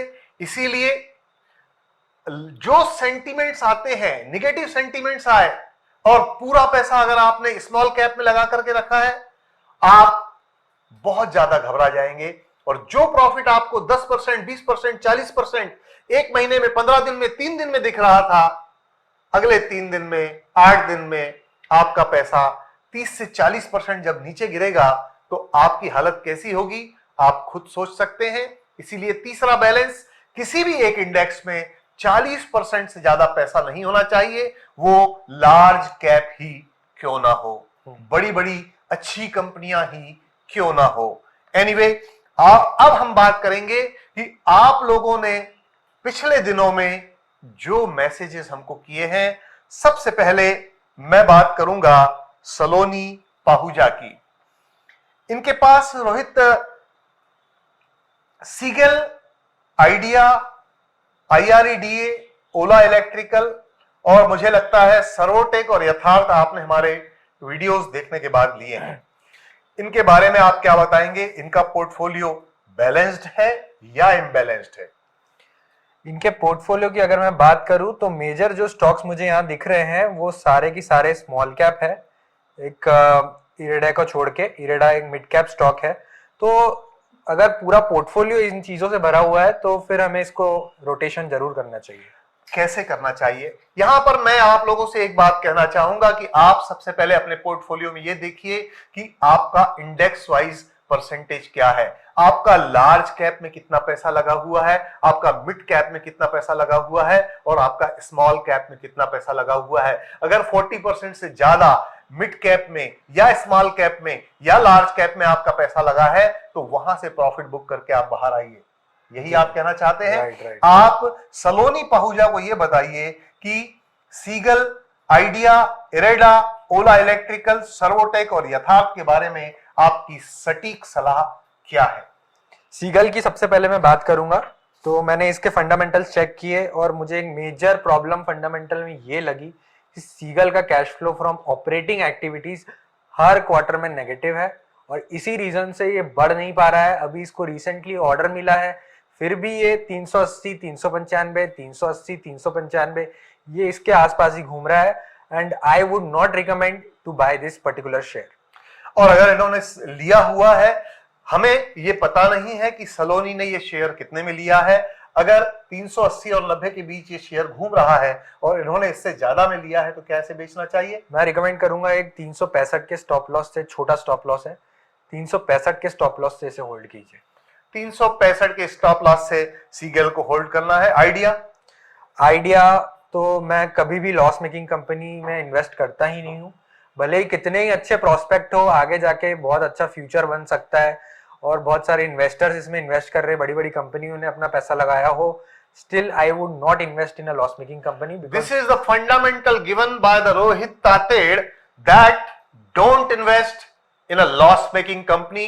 I am again repeating, never invest in a loss making company. वो किसी की भी हो, कोई भी प्रमोटर हो, अगर वो कंपनी लॉस में है तो आपको इन्वेस्टमेंट नहीं करना चाहिए। इसमें इनको क्या करना चाहिए? आइडिया अगर आपने खरीद चुका है तो ये 20% गिरा है इस हफ्ते, लगभग 13 रुपए 50 पैसे से ये 10 रुपए आ चुका है। मैं सजेस्ट करूंगा आप लॉस के लिए वेट करिए, बिकॉज इसमें क्या होता है, इसके भी फेजेस चलते हैं और ये न्यूज ड्रिवन स्टॉक है। आप वेट कीजिए, 8.55 का स्टॉप लॉस रखिए और उससे होल्ड कीजिए। एक बार मिर्गी आएगी, इसको मिर्गी आती रहती है, इसको कोई भी न्यूज आएगी आप देखेंगे एफपीओ आया 11 रुपए पे, 11 रुपए से 18 रुपए चले गए ये शेयर, मतलब 80% की रैली। 10-20% बढ़े तो बेच देना चाहिए। बिल्कुल बिल्कुल बिल्कुल। अगर आपकी कॉस्ट आ जाती है तो आप हटा दीजिए। इरेडा तो बहुत अच्छा स्टॉक है और मेरा one of the favourite stock है, बहुत ही बढ़िया लेवल पे अभी आया हुआ है, थोड़ा सा ओवर वैल्यूड है जरूर, लेकिन अर्निंग्स इसके इतने अच्छी आ रही है और ये रत्न कंपनी है। अच्छा। तो मैं रिकमेंड करूंगा आप इसको होल्ड कीजिए अगर आपने बाय किया हुआ है। न्यू बाइंग मैं अभी रिकमेंड नहीं करूंगा क्योंकि इसका फेज अभी थोड़ा नेगेटिव सेंटिमेंट्स की ओर, अभी एवरेजिंग के लिए भी नहीं जाना है। एवरेजिंग के लिए भी नहीं। Ola electrical again a loss making company, लेकिन फ्यूचर प्रोस्पेक्ट बहुत ब्राइट है, मैं इसमें इन्वेस्ट नहीं करूंगा। अगर आपने हाई पे बाय किया है तो डेफिनेटली मेरा स्टॉप लॉस जा चुका है। अगर आपने 160 150 पे बाय किया हुआ है तो 117 रुपए का मेरा स्टॉप लॉस था, ये जा चुका है, आपको एग्जिट कर देना चाहिए। अगर आपने लॉन्ग टर्म के लिए लिया है तो फिर आप इसको रख सकते हैं, पड़े रहने दीजिए, जो फ्यूचर प्रोस्पेक्ट्स आएंगे उसकी वजह से बढ़ भी सकता है। सर्वोटेक तो आपने बता ही दिया है, यथार्थ भी। सर्वोटेक और यथार्थ ये दो अच्छे हैं। अब मैं इसमें सलोनी पाहुजा ने जो ये 5-6 शेयर्स दिए हैं, इसको बैलेंस कैसे करना चाहिए? अब इसमें उनके पोर्टफोलियो के हिसाब से उनको कैसे बैलेंस? जी हाँ, अगर इनका पोर्टफोलियो सिर्फ ये 5 से 6 शेयर है तो मैं सजेस्ट करूंगा कि आपकी रिस्क एपेटाइट देखिए सबसे पहले, कि आपकी अगर क्षमता है रिस्क बियर करने की और आप एक अग्रेसिव इन्वेस्टर है तो मैं आपको बोलूंगा आप 40% स्मॉल कैप और मिड कैप में लगाइए, 20 से 30% लार्ज कैप में लगाइए और एक 20% अमाउंट माइक्रो कैप में भी इन्वेस्ट कीजिए, ताकि आपको एक मल्टी बैगर रिटर्न। मतलब आप इनको ये सजेस्ट करेंगे कि ये तो ठीक है, आइडिया और ओला आप बेच दीजिए, लेकिन कुछ कैपिटल इन्फ्यूजन कीजिए और अच्छे स्टॉक्स में लगाइए जहां आपको प्रॉफिट हो सकता है, जिससे ये लॉस। कुछ स्टॉक आपके पोर्टफोलियो में वैसे भी होना चाहिए जो आपको साल भर में 15% रिटर्न दे, और हम यहाँ पे महीने की बात कर रहे हैं कि हमको महीने में 60%, 50%, 40% चाहिए हैं, और जो हमने स्टॉक्स दिए हैं उन्होंने लगभग 25 से 50-60% का रिटर्न दिया है महीने में। तो कभी कभी हमें मिनिमम अमाउंट, मतलब आपका कहना यह है कि किसी ज्वाइंट फैमिली में 4 लोग तो बहुत अच्छा काम करते हैं, लेकिन 2 लोग जो रहते हैं वो कोई काम नहीं करते, लेकिन साल भर में वो एक काम ऐसा करते हैं कि उनकी क्रेडिट बनी रहती है। जी। Right. Rohit Sahu, balance advantage fund के बारे में ये जानना चाहते हैं। बैलेंस्ड एडवांटेज फंड वो होते हैं जो आपके स्टॉक्स में भी इन्वेस्ट करते हैं और एफडी लाइक इंस्ट्रूमेंट्स जो होते हैं उनमें भी इन्वेस्ट करते हैं। फॉर एग्जांपल डेट हो गया, एफडी हो गया, कंजर्वेटिव इन्वेस्टमेंट्स हो गए, उनमें भी इन्वेस्ट करते हैं। टाइम टू टाइम मार्केट किस हिसाब का है, फॉर एग्जांपल अभी बुल रन चल रहा है तो बैलेंस्ड एडवांटेज फंड क्या करेगा कि इक्विटी मार्केट में अपना पैसा ज्यादा लगाएगा। कोविड के समय बैलेंस्ड एडवांटेज फंड क्या करेगा, एफडी में अपना पैसा डाल देगा। तो सिचुएशन देख के मार्केट की ये अपना रंग बदलते हैं। कॉमन मैन को जिसका पोर्टफोलियो 5 लाख से कम है या मिडिल क्लास जो हर महीने कुछ इन्वेस्टमेंट करना चाहता है, उसके बारे में बैलेंस्ड एडवांटेज फंड के बारे में आपका क्या सजेशन है? ये एक बहुत ही अच्छा क्वेश्चन है और मैं सजेस्ट जरूर करूंगा कि आपने जो म्यूचुअल फंड में पैसे डाले हैं उनमें से एक फंड भी बैलेंस्ड एडवांटेज फंड भी होना चाहिए, बिकॉज एडवर्स सिचुएशन में ये जो फंड है ये चमत्कार दिखाएगा, ये चमत्कार दिखाएगा। अच्छा। और एक अच्छा फंड है, मैं एक ही नाम लूंगा, HDFC बैलेंस्ड एडवांटेज फंड। अच्छा, उसका नाम ही है? जी हाँ, HDFC बैलेंस्ड एडवांटेज फंड, जिसने हमें 27 पॉइंट समथिंग का return. This is your recommendation regarding balance advantage fund? HDFC balance advantage fund is recommended by Rohit. ETF, what is ETF? Rohit Sahu का ही ये अगला प्रश्न है। ETF मतलब एक्सचेंज ट्रेडेड फंड्स होते हैं जो पर्टिकुलर सेक्टर में अपना पैसा लगाते हैं, इंडेक्स में पैसा लगाते हैं। फॉर एग्जांपल हमने जो रील बनाई थी निफ्टी 20 के ऊपर, तो यहाँ पे मैं रिकमेंड करूंगा कि एक म्यूचुअल फंड में आपका एक फंड निफ्टी 20 का जरूर होना चाहिए, जो कि निपॉन इंडिया का एक म्यूचुअल फंड है, निफ्टी 50 में पैसे लगाता है और बहुत अच्छा फंड है और बहुत बढ़िया रिटर्न 17 से 18% के रिटर्न इसने 20-22 साल में हर साल। रोहित साहू का जो प्रश्न है वो मुख्यतः म्यूचुअल फंड से रिलेटेड है। एक प्रश्न मैं रोहित साहू की तरफ से पूछना चाहूंगा कि कोई व्यक्ति अगर 1 लाख रुपए म्यूचुअल फंड में लगाना चाहे तो उसका परसेंटेज किस प्रकार के फंड में कितना होना चाहिए? ये अगेन आपकी रिस्क एपेटाइट डिसाइड करती है कि आपके पास कितना कैश पड़ा हुआ है। अगर आपके पास कम कैश है तो आप एक कंजर्वेटिव म्यूचुअल फंड्स में जाइए। नहीं, आप कंजर्वेटिव बताओ। कंजर्वेटिव आप लार्ज कैप ले सकते हैं, क्योंकि जिसके पास रिस्क टेकिंग कैपेसिटी है ना, वो है तो है, उसके पास है ही, रिस्क हो गई तो फिर वो देख लेगा। जी। लेकिन ज्यादातर लोग अभी 80% लोग जो देख रहे हैं वो डरे हुए हैं कि भैया हम जाए कि नहीं जाए कि नहीं जाए। रोहित ने बोला है विश्वास करें कि नहीं करें, कहीं ये दोनों लोग फर्जी तो नहीं है। फर्जी बहुत आप लोगों के पास आ रही होगी, अभी फ्रेंड रिक्वेस्ट आ रही होगी, मेरे पास आज ही आई है फ्रेंड रिक्वेस्ट सुनील कुमार हिरानी की, आपके पास भी आ रही होगी। एक्सेप्ट मत कीजिए, फेसबुक को रिपोर्ट कीजिए। यस, तो what will be the percentage if 1 lakh रुपए अगर किसी को लगाना है म्यूचुअल फंड में, आप उसका बैलेंस, रोहित क्या बोलता है? 1 लाख रुपए मैं पहले बात तो सजेस्ट करूंगा कि आप अगर आपके पास 1 लाख रुपए पूरे आप एक साथ मत लगाइए, आप SIP चालू कीजिए। SIP में अगर आपका रिस्क एपेटाइट कंजर्वेटिव है, मतलब आप थोड़े रिस्की, आप मॉडरेट लेके चलिए। मॉडरेट में आपका एक बैलेंस्ड एडवांटेज फंड होना चाहिए। ये जो अभी आपने बताया HDFC, जी। एक निफ्टी 50 में आपका पैसा लगना चाहिए, निप्पॉन वाला निफ्टी 20 हो गया, ETF हो गया। तीसरा आपका मिड कैप इंडेक्स में पैसा लगना चाहिए around 20% of your overall SIP, because mid cap आपको पैसे कमा के देगा।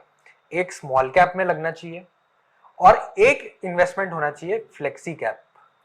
फ्लेक्सी कैप मतलब उसमें लार्ज कैप, मिड कैप, इधर। जी हाँ, वो टाइम देख के अपना mix veg, right, mix veg मतलब सभी इंडेक्स में लगाता है वो पैसा।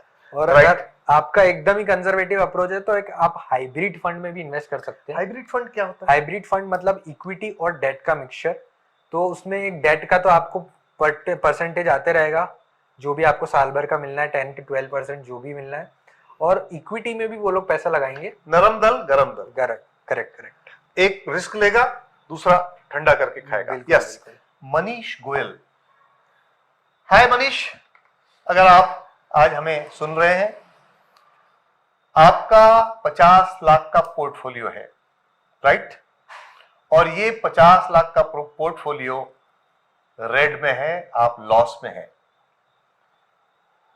कोचिन शिपयार्ड, टीटागार्ड, जियो फाइनेंस और अडानी पावर, ये 4 इनके कोचिन शिपयार्ड, टीटागार्ड, जियो फाइनेंस, अडानी पावर, ये 4 शेयर्स में इन्होंने 50 लाख रुपए लगा के रखे हैं। Okay. और अभी इनका फंड, इनका जो पूरा पोर्टफोलियो है लॉस में चल रहा है। अगर इन्होंने सिर्फ 4 शेयर लिए 50 लाख में, तो आई वुड सजेस्ट कि पहले ही इसको आप सेल कीजिए और इसको डाइवर्सिफाई कीजिए, थोड़े ज़्यादा स्टॉक लीजिए।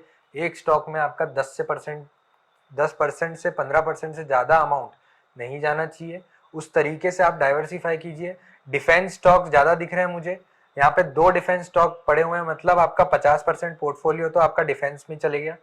डिफेंस में अब आपने कहाँ पे एंटर किया? अगर आप बोल रहे हैं लॉस में है, डेफिनेटली आपने हाई पे एंटर किया है, तो आप इसको आपको वापस से बनाना पड़ेगा पोर्टफोलियो, और जो हमने अभी तक के बात की है उस हिसाब से आप इसको डाइवर्सिफाई। मैं यहाँ पर मनीष गोयल जी को सजेस्ट करूंगा कि आप हमारे चैनल में जाइए। इंस्टाग्राम में हमने जो रील्स डाली हैं, मेरा जो खुद के नाम से एक यूट्यूब चैनल है यस आई कैन सुनील ईरानी, वहां जाइए। और फेसबुक अकाउंट जो हमारा है वहां पर आप देखिए रील्स, हमने जो वीडियोस डाले हैं, आप हर वीडियो को बहुत अच्छे से देखिए। और आज अगर हमारा ये शो रजत जी देख रहे हैं, रजत सरनेम क्या था इनका, चंडीगढ़ वाले, रजत कोहली, रजत कोहली जी, हाय रजत जी, अगर आप ये देख रहे हैं, आपसे हमारी बात हुई थी, तो मैं मनीष गोयल जी को ये सजेस्ट करूंगा कि रजत जी के साथ हमने एक वीडियो बनाया था, ऑडियो कॉल किया था, उसको हमने वीडियो के रूप में कन्वर्ट किया था, उसे आप सुनिए। वो अभी आपको जो है, देखिए आपका 50 लाख का पोर्टफोलियो है और रोहित के जो फंडामेंटल्स हैं, जो टीचिंग्स है, किसी भी शेयर में 5 लाख से ज्यादा आपका अमाउंट इन्वेस्टमेंट नहीं होना चाहिए। आपका इन चारों शेयर्स में 5 लाख रुपए से ज्यादा पैसा लगा हुआ है। मैं इस पर थोड़ी चर्चा और करना चाहूंगा। अब उन्हें करना क्या चाहिए वो आप बताइए स्पष्ट रूप से। बेचना है तो कितने बेचना है, या पूरे बेच करके फिर से लगाना है? तो मतलब अगर उनका 25% कोचिन शिपयार्ड में लगा है तो उसको लाइए 15 या 10% तक के, और उस पैसे को दूसरे स्टॉक में लगाइए। देखो उसका सीधा सीधा मतलब है, 50 लाख का पोर्टफोलियो है, इनके पास कोचिन शिपयार्ड 5 लाख से ज्यादा नहीं होना चाहिए, टीटागार्ड 5 लाख से ज्यादा नहीं होना चाहिए, जियो फाइनेंस 5 लाख से ज्यादा नहीं होना चाहिए, और अडानी पावर 5 लाख से ज्यादा। राइट। कहने का तात्पर्य ये है कि 30 लाख के शेयर आप बेच दो। उसके बाद क्या करना? उसके बाद नए शेयर्स में पैसा लगाइए जिसमें आपको ब्रेकआउट दिख रहा है, फंडामेंटल्स अच्छे हैं और कम वैल्यूएशन पे खड़े हुए हैं, उस हिसाब से वो भी धीरे धीरे लगाइए। आप मार्केट की कंडीशन देख के लगाइए। जब मार्केट गिरता है तब लगाइए। वैसा पूरा पैसा इकट्ठा नहीं लगाना। पूरा पैसा इकट्ठा नहीं लगाना। ठीक है मनीष जी, आपका 50 लाख का पोर्टफोलियो है, इसको आप 20 लाख पर लेकर के आइए, और बाकी 30 लाख रुपए में आप जो भी अपॉर्चुनिटीज आपको जैसी बताई जाती है उस तरीके से आप इसको इन कैश कर सकते हैं। मंगेश मीणा जी, इनका एक मैसेज है, इनका 5 लाख का पोर्टफोलियो है और 50 कंपनियों में इन्होंने इन्वेस्टमेंट किया है। अगेन ये बहुत बड़ी गलती है। जैसे कि हमने बताया कि maximum number of shares depend करते हैं कि मतलब आपका पोर्टफोलियो कितना है। आपके 20 से 25 शेयर से ज़्यादा मुझे नहीं लगता होने चाहिए। आप ध्यान भी नहीं दे पाएंगे, उनके फंडामेंटल्स नहीं चेक कर पाएंगे, और लॉन्ग टर्म पोर्टफोलियो है आपका, तो आपको कंटिन्यूसली हर 6 महीने में फंडामेंटल्स रिव्यू कहने का मतलब यह है कि 5 लाख का पोर्टफोलियो है तो लॉन्ग टर्म में इन्वेस्टमेंट कीजिए, 8-10 कंपनियों में पैसा लगाइए, 6-6 महीने में देखते जाइए, प्रॉफिट बुक करते जाइए, 5-5% निकालते जाइए, और लंबे समय तक थोड़ा थोड़ा पैसा और लगाते जाइए। अब है आपका राधेश्याम चरडे जी ने लिखा है कि कोई मल्टी बैगर सजेस्ट कीजिए 400 रुपए का। 400? खैर मल्टी बैगर तो हम आपको बताते ही हैं, जैसे BSC, CDSL, JSW energy, JSW infra, Mayur, Servotech. तो इसके ऊपर आप अभी आने वाले वीक में 5 ऐसे लॉन्ग टर्म शेयर्स हम लोग जरूर लेके आएंगे जो मल्टी बैगर्स होंगे, जो मल्टी बैगर जरूर साबित होंगे। तो आप जुड़े रहिएगा नेक्स्ट वीक। सिद्धेश हुले जी का कहना है कि सरस्वती साड़ी आने वाले समय में फेस्टिवल सीजन है, तो सरस्वती साड़ी के बारे में आप क्या कहेंगे? जी हाँ, हमने जैसे डिस्कस किया ही कि आगे फेस्टिवल सीजन है, लेकिन हमको उसके रिजल्ट्स के लिए अराउंड 6 महीने वेट करना पड़ेगा। मुझे लगता है कि वेट करने के पहले ही मोमेंटम हमें दे देगा सरस्वती। श्यामल दास जी ने लिखा है कि आपकी ओरिजिनल आईडी बताएं, यूपीआई लिंक दें या आपको पैसे भेजना चाहते हैं, लाइव वीडियो में आपसे बात करना चाहते हैं। हमारा जो नंबर है 9111366055, हमने केवल एक ये नंबर लिया है जो या तो मिस्टर पीयूष दुबे उठाते हैं या राहुल गायकवाड़ जी उठाते हैं। ये दो लोग ही इस नंबर को यूज करते हैं हमारे बिहाफ में। यही हमारा एक नंबर है। आप अगर कुछ मैसेज देना चाहें इस नंबर पे दे सकते हैं, हमारी टीम आपसे कांटेक्ट कर सकती है। और सभी से इतने मैसेजेस आ रहे हैं कि हम डेली सबसे बात भी नहीं कर पा रहे हैं, वो लोग सबको मैसेजेस भी नहीं कर पा रहे हैं। तो थोड़ा सा धीरज रखिए, हमें भी थोड़ा सेटल होने का मौका दीजिए।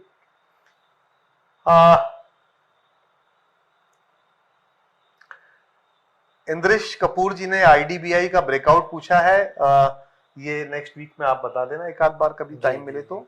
आशीष कुमार जी बोल रहे हैं कि special video on good fundamentals of stock. ये लोग बहुत अच्छा क्वेश्चन इन्होंने पूछा है कि अच्छे फंडामेंटल्स स्टॉक्स के बारे में आप थोड़ा बताइए। तो मेरे मन में इनका जब मैंने ये मैसेज पढ़ा तो मेरे मन में एक प्रश्न आया, और वो प्रश्न मैं आपसे नहीं करना चाहता जी। आप अगर परमिशन दें तो मैं वो प्रश्न हमारे व्यूअर्स से करना चाहूंगा। बिल्कुल दोस्तों, मेरे मन में ये प्रश्न आया कि क्या रोहित जी को एक बुक लिखना चाहिए जिसमें कि 25 या 30 40 जो भी 25 ऐसे शेयर्स जो मल्टी बैगर्स हैं उसके ऊपर एक बुक लिखें, स्टॉक्स विद रोहित के। पहली बुक स्टॉक्स विद रोहित की आए और उसमें वो 25 शेयर्स के फंडामेंटल्स दें, टेक्निकल्स के बारे में बात करें, उसके क्या उसका बिहेवियर है, किस तरीके से वो बिहेव करता है, आपको उस बिहेवियर को कैसे समझना चाहिए, और आने वाले 5 साल में उन 25 शेयर्स के बारे में आपको क्या डिसीजन लेना है। तो आप मेरे इस प्रश्न का आप जरूर उत्तर दीजिए, क्योंकि आप मैसेजेस तो बहुत करते हैं, लेकिन ये प्रश्न मेरा आपसे है, क्या आप ऐसी कोई किताब चाहते हैं जो हम अगले 2-3 महीने में लेकर के आए, जिसमें 25-30 ऐसे स्टॉक्स के बारे में रोहित अपनी एनालिसिस दें जिसे कि आप पढ़ें और डिसीजन ले सकें। इसका जवाब आप जरूर दीजिएगा। और मैं इसके बाद इसी प्रश्न से रिलेटेड एक प्रश्न आपसे करना चाहूंगा कि मुझे मालूम है उनके जवाब क्या होंगे। क्या आप ऐसी एक किताब मार्केट में ला सकते हैं? जी जी जी, ऐसे स्टॉक्स जिनके फंडामेंटल्स कभी बिगड़ते ही नहीं है, और ऐसे स्टॉक्स जिनमें हमें एसआईपी करना चाहिए, वो स्टॉक्स के बारे में जरूर हम एक बुक ला सकते हैं जिसमें फंडामेंटल्स के बारे में डिस्कस होगा, टेक्निकल्स के बारे में डिस्कस होगा, स्टॉक का पर्टिकुलर बिहेवियर कैसा है उसके बारे में डिस्कस होगा, ये इन स्टॉक्स में कब एंटर करना चाहिए वो डिस्कस होगा। तो डेफिनेटली अगर एनीवे देखते हैं कि व्यूअर्स का क्या रिस्पांस है। अगर आप लोग बोलेंगे तो, लेकिन आप तो इंग्लिश में लिखेंगे, आप उसे हिंदी में कर देंगे। हाँ, तो इसके दोनों एडिशन हम लोग लाएंगे। पहले हम वो इंग्लिश में लिखेंगे और मैं उसको हिंदी में कन्वर्ट करूंगा, मैं हिंदी में उसको लेकर के आऊंगा, और इंग्लिश और हिंदी दोनों में हम उसको जरूर लेकर के आएंगे अगर आप लोगों की इच्छा होगी तो। अभी हमने कुछ इतने ही प्रश्न निकाले थे क्योंकि समय हमें आज और मान्यता नहीं दे रहा है। कुछ स्टॉक्स मैं आपको पढ़ के बताता हूं, जिसमें से पूरे तो हम आपको आज डिस्कस नहीं कर पाएंगे। जिन स्टॉक्स को हमने सेलेक्ट किया है और जिन स्टॉक्स पर रोहित ने अपनी एनालिसिस की है, वे हैं Varun beverages, coral finance, CESC, ATGL, PNB, Canara bank, bank of Maharashtra, bank of Baroda, SBI. इसके बारे में हम अलग से एक बैंकिंग सेक्टर में एक शो अलग से पूरा बैंकिंग के ऊपर करेंगे, जिसमें हम नेशनलाइज्ड बैंक को भी कवर करेंगे, प्राइवेट बैंक्स को भी कवर करेंगे और एनबीएफसी को भी कवर करेंगे। Jio finance, Ola, NCL, Vodafone, Adani green, Adani power, Kohinoor foods, Orient green power, Nagarjuna fertilizer, Suzlon. ये सुजुलॉन के बारे में मैंने लिख के रखा है, इसको मिर्गी आती है बार बार। NHPC, IREDA, IRFC, Tata motors, GE shipping, SCI, coal India, Ceigall India, EPL, Filatex India, garden reach, ये डिफेंस का स्टॉक है। Sanstar, Reliance industry, BHEL, KPIT tech, yes bank और CG power flex. Quick fire round. Yes, Varun beverage, क्या करना है? Very good fundamentals, no new entry, hold for long term, थोड़ा over valued है, dip पे बाय करेंगे। Coral finance, very good at current price, 55 रुपए आया है, नीचे है, गुड फंडामेंटल्स, अंडर वैल्यूड है stock, can be bought with a stop loss of 45 rupees. CESC ignore करेंगे, मार्जिन श्रिंक होते जा रहे हैं over the years and low interest coverage ratio है शेयर का, इसलिए अगर आप do not recommend. I do not recommend, अगर पोजीशन बनाई है तो एग्जिट करें। ATGL very high valuation, clear exit at the current levels. Exit ATGL. BDL is a very good defence stock और बहुत अच्छा टाइम है इसको एवरेज करने का, आप ले सकते हैं। बीडीएल लेना है। जी हाँ। जियो फाइनेंस, हाई वैल्यूएशन है लेकिन लॉन्ग टर्म में कमाल कर सकता है ये शेयर, बिकॉज मुकेश अंबानी इसके पीछे है। Good for long term, handsome margin, no borrowing, stake reduce किया गया है, प्रमोटर्स द्वारा। मैं रिकमेंड करूंगा लॉन्ग टर्म के लिए। क्यों रिड्यूस किया है? एफआईआई और DII buy. Okay. NCL bad fundamentals, margin बहुत अनस्टेबल है और स्टॉप लॉस रखेंगे 200 रुपए का, अभी एग्जिट नहीं करना है, होल्ड कर सकते। ओला इलेक्ट्रिक, ये तो चली तो चांद तक नहीं तो शाम तक रहेगी। अच्छा। आपका बहुत सारे कंपटीटर्स हैं और फंडामेंटल्स की मैं बात करूंगा तो बहुत ही खत्म बाहर आई है, अच्छे शेयर बहुत बताने वाले हैं आने वाले 1 महीने में हम लोग। अडानी ग्रीन अभी टेक्निकल ब्रेकआउट दे रहा है हमें, लेकिन अगेन बोरोइंग्स बहुत हाई है, रिजर्व्स भी नहीं है कंपनी के पास उतने, मैं रिकमेंड नहीं करूंगा, आप इससे बाय मत कीजिए। कंपनी के पास प्रॉफिट नहीं है और बहुत लोन है। Adani power is very good, superb company है, get this for long term.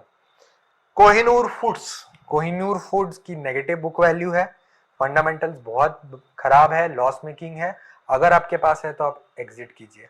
Orient green Power, promoter ने प्लेज करके रखे हुए 99% shares, low interest coverage ratio और बहुत ही खराब फंडामेंटल्स, बाहर आई है। Nagarjuna fertilizer, not recommended. Suzlon तो ऐसी कंपनी है जो फेजेस बताती है, कभी ये कंपनी 3 रुपए पे थी, लेकिन जो काया पलट हुई है इस कंपनी की, आई वुड रिकमेंड अभी आप इसे होल्ड कीजिए, लेकिन एक स्टॉप लॉस जरूर रखिएगा। लॉन्ग टर्म के लिए भी अगर आप होल्ड कर रहे हैं तो एक आपका 10 to 15% का स्टॉप लॉस। इसको मिर्गी कितने दिन में आती है? मिर्गी इसके हर 5 साल के बाद इसको मिर्गी आती है जरूर।